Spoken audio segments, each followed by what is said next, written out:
Yes sir. Yeola Lasalgaon मतदारसंघातील महाविकास आघाडीचे म्हणजेच राष्ट्रवादी काँग्रेस शरद पवार पक्षाचे अधिकृत उमेदवार माणिकभाऊ शिंदे यांच्या घरी सदिच्छा भेट दिली. कार्यकर्त्यांची एक मीटिंग घेतली.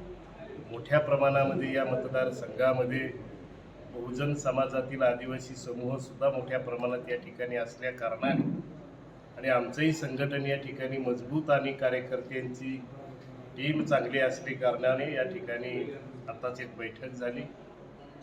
मी सर्वांना आवाहन केलं की येणाऱ्या विधानसभेच्या निवडणुकीमध्ये माणिकभाऊ शिंदेंना प्रचंड मताने आपण विजयी करावं.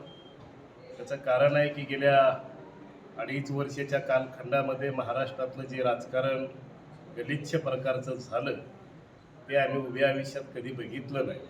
आमदार फुटले गेले, पैसे फुटले, आपलं पक्ष फुटल्या गेले, वेगवेगळी गरिबांच्या बाबतीतली धोरणं शासनाला कधी करता आली नाही. आदिवासींच्या बाबतीमध्ये त्यांच्या आरक्षणामध्ये घुसखोरी करण्याचा प्रयत्न महाराष्ट्र सरकारकडनं झाला.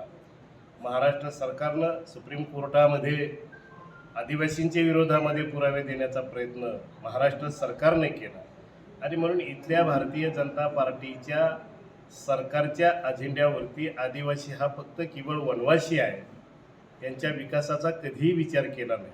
आणि म्हणून येणाऱ्या काळामध्ये ह्या हुकुमशाहीच्या विरोधामध्ये, दडपशाहीच्या विरोधामध्ये सर्वसामान्य माणसाचं सरकार जर आणायचं असेल तर महाविकास आघाडी ही सत्तेमध्ये आली पाहिजे आणि त्याचाच भाग म्हणून येवल्यातनं माणिकभाऊ शिंदे त्या पवित्र सभागृहामध्ये गेले पाहिजे ही आमची सगळ्याची भूमिका आहे.